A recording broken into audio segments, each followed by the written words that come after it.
Frecuencia 92.5. El legislador Edgardo Form estuvo vinculado con los problemas de infraestructura y falta de profesionales en CESAC porteños de aquí de la ciudad de Buenos Aires.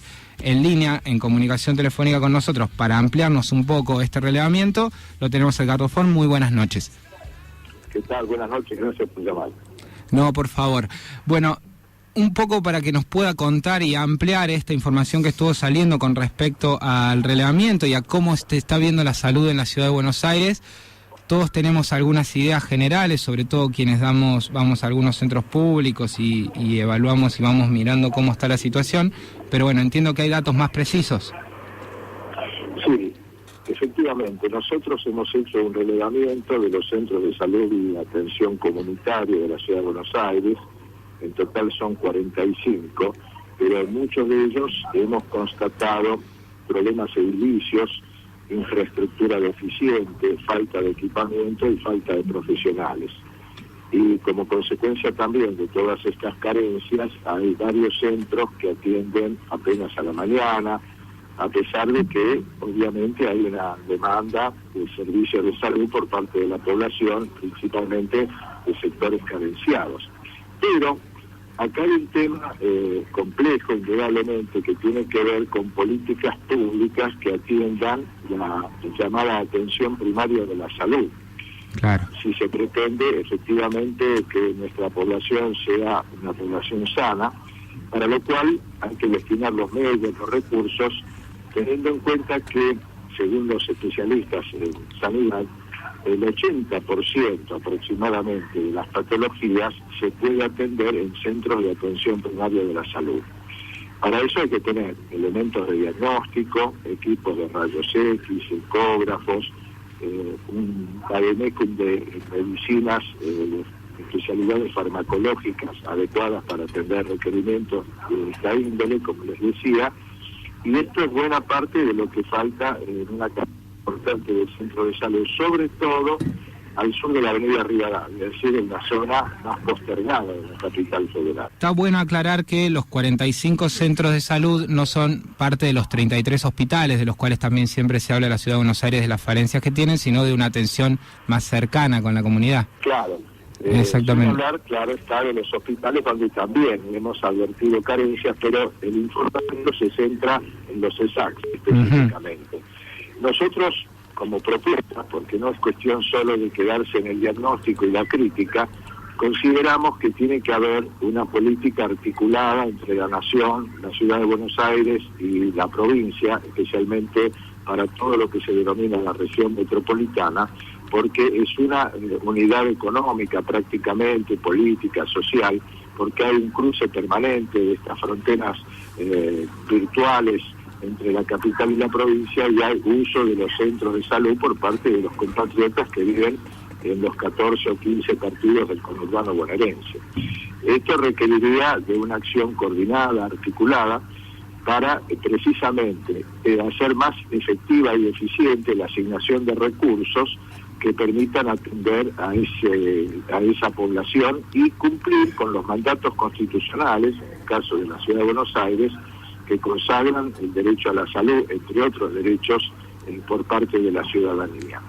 Y la constatación nos permitió corroborar que evidentemente el tema de la salud pública no forma parte de las prioridades del gobierno de la ciudad, y esto se refleja no solamente en estas visitas, sino también en cómo ha evolucionado el presupuesto de lo que se refiere a la salud desde por lo menos el año 2009 hasta el año 2012, que es cuando pudimos constatar en el estudio de los presupuestos, de las partidas, de lo asignado y lo efectivamente ejecutado, que no responde a una demanda importantísima e insatisfecha de buena parte de la población.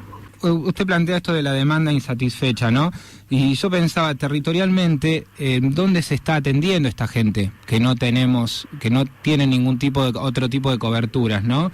Digo, en términos del día a día, hay mucho del relevamiento que plantea, que hay problemas edilicios con los cuales de alguna manera la sociedad se ha acostumbrado también a ver problemas edilicios en los edificios públicos, con los cuales, pero también hay problemas que falta de médicos y falta de profesionales que puedan resolver los problemas. ¿Qué pasa con esa persona en concreto? Bueno, hay un problema serio, por ejemplo, en cuanto a la cantidad de enfermeros y enfermeras que hay tanto en los centros de salud como en los hospitales. Es una carencia que viene de larga data y que no se termina de resolver por falta de estímulos, por falta de, digamos, mecanismos que permitan jerarquizar la licenciatura en enfermería, el reconocimiento de la responsabilidad que tienen los enfermeros, sin los cuales no hay ningún sistema de salud que pueda funcionar. Nosotros podríamos llegar a tener en un servicio de terapia intensiva, o de clínica, o de atención de todo tipo, traumatológica, por ejemplo, médicos altamente calificados, pero si esto no está acompañado por un elenco adecuado, el número y calificación de enfermeros, esos servicios lisa y llanamente no pueden funcionar. Entonces la ciudad atraviesa un problema serio en la materia. Claro. Y esto no se resuelve de un día para el otro, y mucho menos si no hay asignación de presupuesto y políticas de estímulo adecuadas. Buenas noches, legislador. Moisés, mi nombre. Está evidente que hay una falta de interés y falta de políticas públicas de parte del gobierno de la ciudad en un tema que es tan elemental como es la salud. Pero quisiera que nos detalles un poco los valores que dan cuenta de esta dejadez de parte del gobierno de la ciudad.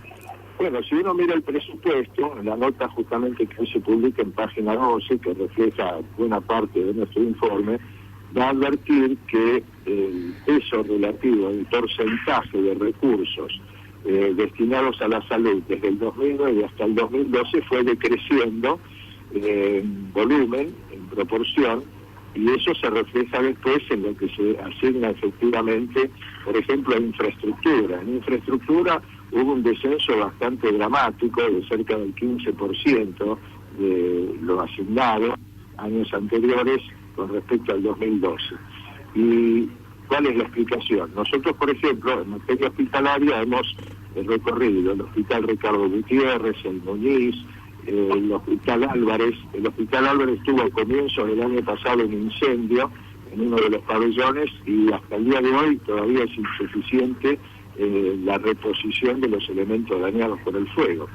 Y un dato muy concreto, la legislatura aprobó años atrás una ley por la cual se establece de interés público y sujeto a expropiación la ley de Revita contra la tuberculosis, que está en la calle Fragata Sarmiento, a un par de cuadras de la avenida San Martín, digamos en pleno barrio de Paternal, y se asignó también una partida presupuestaria de 4 millones de pesos, y hoy ese edificio que fue concebido originalmente hace ya muchos años, precisamente como un centro de salud, está cerrado, sin funcionar, y esto obedece a una falta de decisión del gobierno de la ciudad que, por otro lado, tiene el presupuesto aprobado por la legislatura a fines del año pasado para todo el 2013 de 40.000 millones de pesos. Y para ese centro en particular se habían destinado 4 millones originalmente, que hoy, producto de aumento de los precios, puede ser mayor, en lo que comparado con los 40.000 millones es una cifra virtualmente insignificante. Si no se hace es porque no se quiere. Entonces la respuesta es falta de interés y de decisión política. Exactamente. Dijo tuberculosis, ¿no? El centro ese se llamó Liga Argentina de Lucha contra la Tuberculosis, que como se fue un flagelo que no es que desapareció del todo, porque hay focos producto de miseria, de indigencia. Sí. Hace muchos años la lucha contra la tuberculosis era una de las principales para garantizar la salud pública, para un flagelo que afecta sobre todo a los sectores más desnutridos y que viven en condiciones insuficientemente salubres. Sí. Conociendo su trayectoria un poco dentro del sector y dentro de la economía solidaria y lo que representa y lo que trabajamos desde este programa, que tiene que ver con plantear alternativas dentro de una economía distinta y de una manera distinta de relacionarnos como seres humanos, priorizando siempre esta, que solemos decir acá siempre, reproducción ampliada, ¿no? de la vida de cada uno como ser humano, priorizando eso.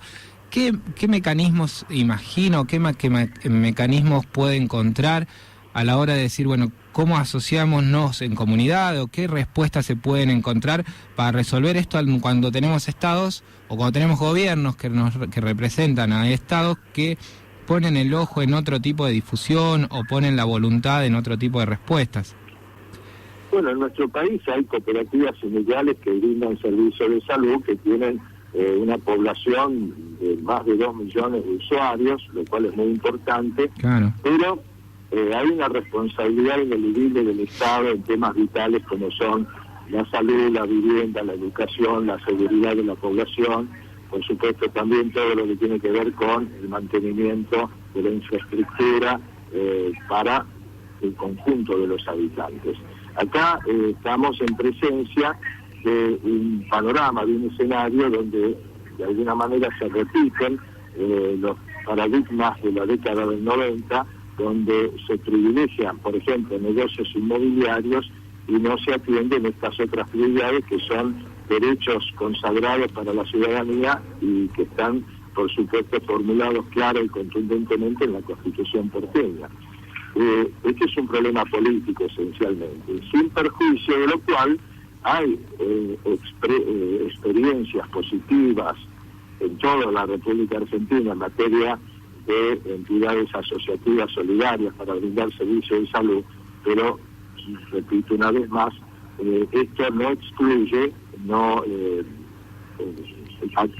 digamos, disminuye la responsabilidad esencial e ineludible del Estado en materias tan vitales como las que les comentaba. Claro, ante problemas de la envergadura que hay, tiene que haber necesariamente una participación del Estado que no lo puede obviar, sobre todo porque no hay un nivel, tampoco es que el Estado porteño justamente ni prioriza, ni garantiza, ni amplía la voluntad de que se armen más cooperativas o más mutuales o poder generar engranajes de este tipo, ¿no? La verdad es que queríamos tener su palabra en este momento. Estuvimos viendo también un detalle, es una conversación que tenemos todo el tiempo con respecto a los sistemas de salud y a la presencia y no que tienen los medios de comunicación. Muchos casos tremendos que pasan en los centros pequeños de salud y en los hospitales, el deterioro de algunos hospitales como el Piñeiro, por decir uno. Y es un tema que solemos no tratarlo en general, no se suele tratar en general en los medios de comunicación por varias cuestiones que, bueno, se conoce todo el mundo y que, bueno, en estos lugares tratamos siempre de poder profundizar un poquito más o entender un poco más cuáles son los mecanismos que pueden encontrar solución, sobre todo porque hablamos de algo tan delicado como la salud, ¿no? Y que quizás hay una conciencia de quienes no la sufren porque pueden pagar una prepaga o porque tienen una obra social o porque han blanqueado, que acallan la voz de los que no lo pueden hacer, ¿no? Sí, indudablemente que también en esto hay que escribir la batalla por la democratización de la palabra, la difusión de todas y las más variadas expresiones, lo cual todavía es una asignatura pendiente, habida cuenta que hay obstáculos para la aplicación en plenitud de la Ley de Servicios de Comunicación Audiovisual. Claro. Esta es otra de las grandes luchas que tenemos que librar y en eso estamos. Ahí estamos. Bueno, muchísimas gracias, Muchísimas gracias por atendernos a esta hora. ¿Qué tal? Bueno, el que acabamos de hablar con el legislador porteño por Nuevo Encuentro, Edgardo Form. Estás escuchando Frecuencia Cero 92.5. La rompe.